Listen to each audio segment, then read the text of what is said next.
This week on RedPillPhilosophy.com, fat acceptance, the ultimate in female privilege.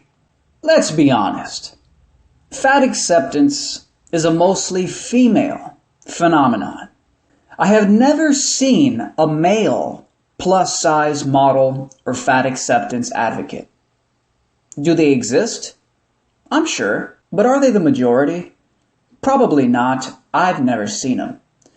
But what I have seen is a growing wave of rotund women hijacking the internet with pudgy hands, posting pleading posts to Facebook and Twitter, petitioning the planet to paternalistically pander to their protests. And in almost every case, the women of this movement are also feminists, creating an unsettling hybrid between the feel-good self-deception of fat acceptance and feminism's conspiracy theory of the patriarchy. Not only do these women believe that gluttony is wonderful, but they also think that the public's repulsion to their appearance is the consequence of objectification, or the idea that women are valued as objects of male sexual desire. But what's the inevitable consequence of believing that taking care of your body and health is just a patriarchal conspiracy to oppress women? Well, when thinness and health mean oppression, then obesity and heart disease mean freedom. The truth is, fat acceptance is a mostly female occurrence, once again proving what I've said for some time now.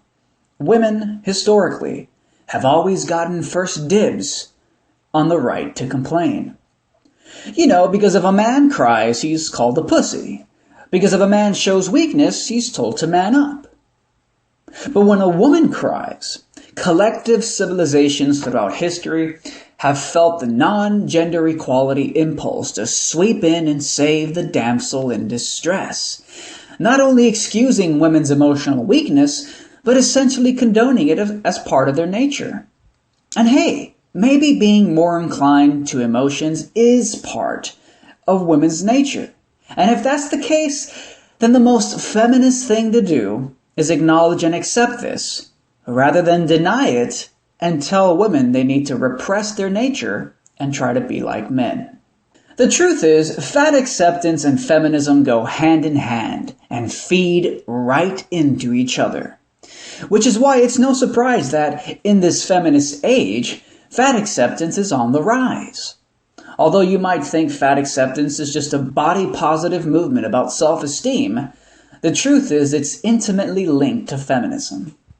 Sure, I bet the rising rates of obesity due to the industrialization of food, making it ever cheaper and ever easier to obtain, also plays a role, but it seems fat acceptance and feminism were destined to be ideological buddies.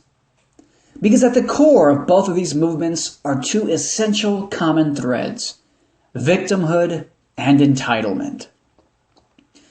At the absolute core of fat acceptance is the notion of complete victimhood. They are victims of their genes, which they claim causes them to eat unimaginable amounts of food whilst barely moving. But when you add entitlement to the mix, not only do you get a fat whore who can't stop eating, but you also get someone entitled enough to think everyone should find her beautiful. And that's the fundamental goal of fat acceptance, whether they admit it or not. Don't fall for their claims that all they want is to stop public mocking.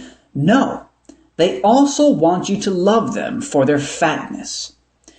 Where at first their goal is ending fat shaming, their next goal would be enforcing fat loving, where they'll likely use government law to force employers and consumers to prop up this new tyranny of gluttons.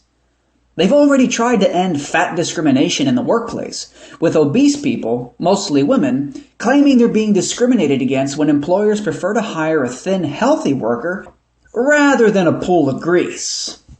At its core, the fat acceptance movement, which claims to be all about tolerance, is actually extremely intolerant of people's right to not like them. If it was up to these bouncing balls of butter, they would take over political office on a wave of lobbyist donations from the food industry and be caused to enforce a tyranny of gluttony as depicted in the movie WALL-E. This is the ultimate fantasy of the average fat fucking disgusting female slob who sits in front of the camera and tries lecturing you.